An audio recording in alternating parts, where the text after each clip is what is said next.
Claressa Shields, Daryl's favorite boxer, creates history.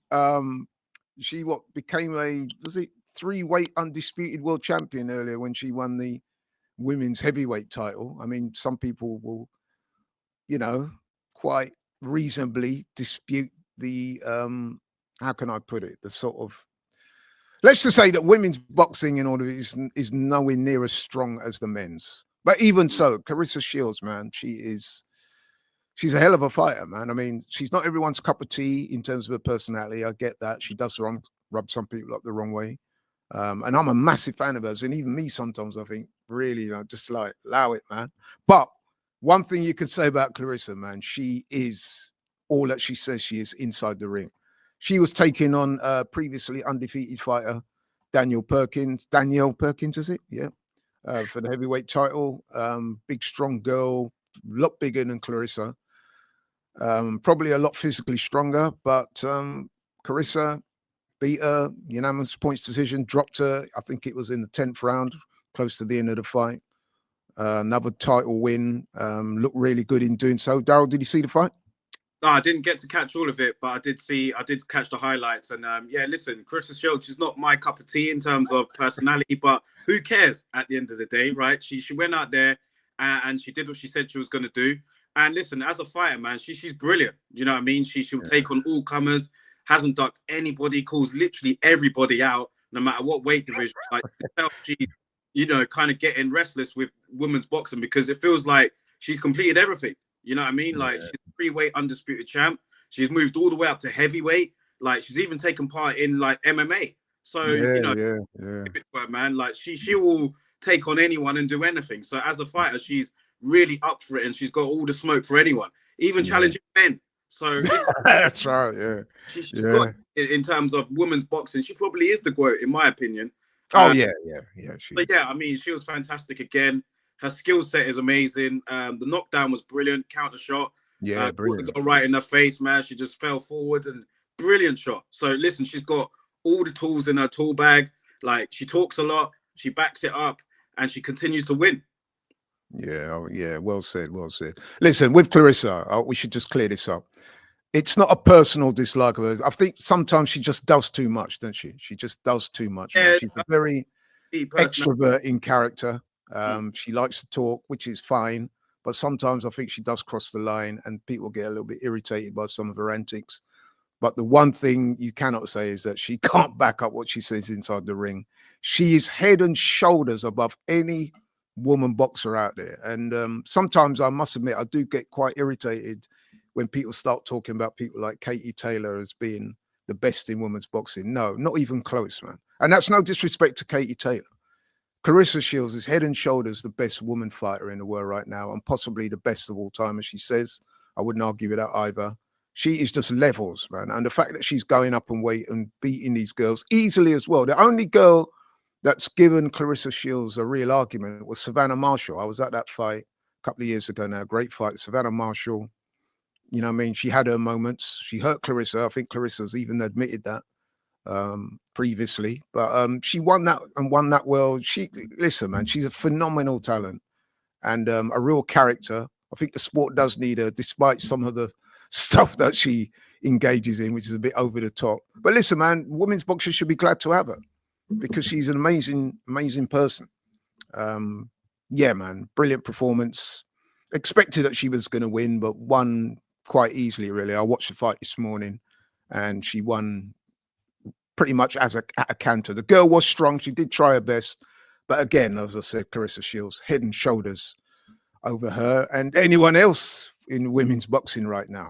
Okay, moving on swiftly.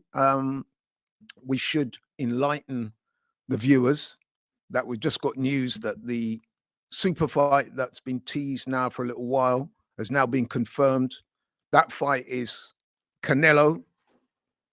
Saul Canelo Alvarez. He will be taking on Terence Bud Crawford. That has been confirmed for September this year in Las Vegas, promoted by none other than the face of boxing. Who is, Daryl?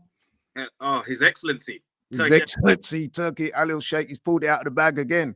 Crawford, a 4-weight world champion, going up in weight to super middleweight to take on Canelo. Now, Not going to ask you for a prediction right now, Daryl, because the fight is some way away. We will be talking about that fight in the coming weeks. But your quick thoughts on the fight now it's been announced. Are you looking forward to it?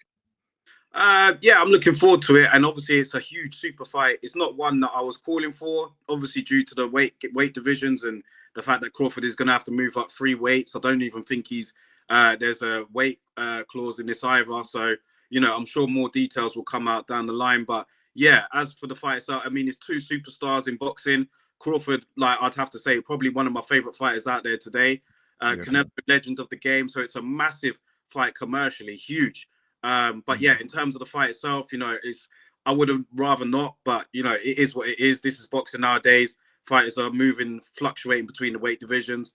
And listen, no matter what I say, it's going to garner a lot of attention, and there's going to be a lot and it's going to be a huge night for boxing. Absolutely. It's an incredibly big fight, man. I mean, I must admit, you're right about the weights. When I first talk about this fight, I was like, nah, man. I mean, we have to remember that Terence Crawford started his career at 135. I remember him coming over here and defeating Ricky Burns many years ago. I think that was back in 2012, 13. Yeah, it was a while back. Yeah, you know what I mean? And here we are in 2025. He's looking to go up to super middleweight and take on one of the all-time greats, definitely a modern great in Canelo. So it is a massive disparity in weight. But you know what? If anyone can do that type of thing, Terence Crawford, who I currently have as my number 2 on my pound for pound listings, just behind Usyk, although I did have Crawford number 1 for a few years actually. But yeah, man, I mean, it's wow, what can I say? It's going to be an incredible night. And I've got to say, Daryl, when the fight first mentioned, I was a bit like you. I was a bit skeptical. I was like, nah, man, you know what I mean? What can he do with Canelo? Much bigger, much stronger. But of course, Crawford moved up to super middle. Sorry, not super middle, junior middle. Defeated Israel Madrimov in a really competitive, hard fight. And you know what, Ro? Even though he's going to be undersized compared to Canelo, I do think he has the skills to make this a more than competitive fight. And I'll stop there because I don't want to give my prediction. But yeah, man, that is great news for boxing. We can look forward to that in September. Huge. This year. In the meantime, there's lots of great fights that are coming up. Well, we won't go into it now, but there's some real big ones being planned and being spoken about. Myself and Daryl will be covering those fights on this show in the coming weeks. As we come to a close, anything you want to say, Daryl? Nah, just big up to yourself, man. For those who are just tuning into this video, make sure you subscribe if you haven't already to LL Sports TV. Looking forward to continuing this show. And yeah, man, boxing's in a great place right now. So if you want to find out the raw, real information, uncut, then this is the place to be, man. LL Sports TV. We move, man. Bonded by boxing. Thank you so much, Daryl. Thank you so much for that. I appreciate it very much. Well said. And for all those people watching, man, listen, thank you so much for supporting the channel. I think today, actually, we just passed 4,000 subscribers. Oh, big up. It's a real, yeah, that's a real, I'm so appreciative to everybody that's helped achieve that, including to the people that work with me, the likes of Jason, Has, people here, my brother who's provided a lot of support and inspiration, people like Daryl that's come on the channel, Qualms, everybody that's been associated with LL Sports TV to get to 4,000 subscribers in a relatively short space of time. I consider it a big landmark, and we'll keep pushing forward, man. Make sure you tune in to the Bonded by Boxing show. We're going to do a weekly show on boxing. I hope you can all tune in. Daryl, thanks once again. Thanks for watching. If you're new here, please like, share, and subscribe. Take care. We are out. See you soon.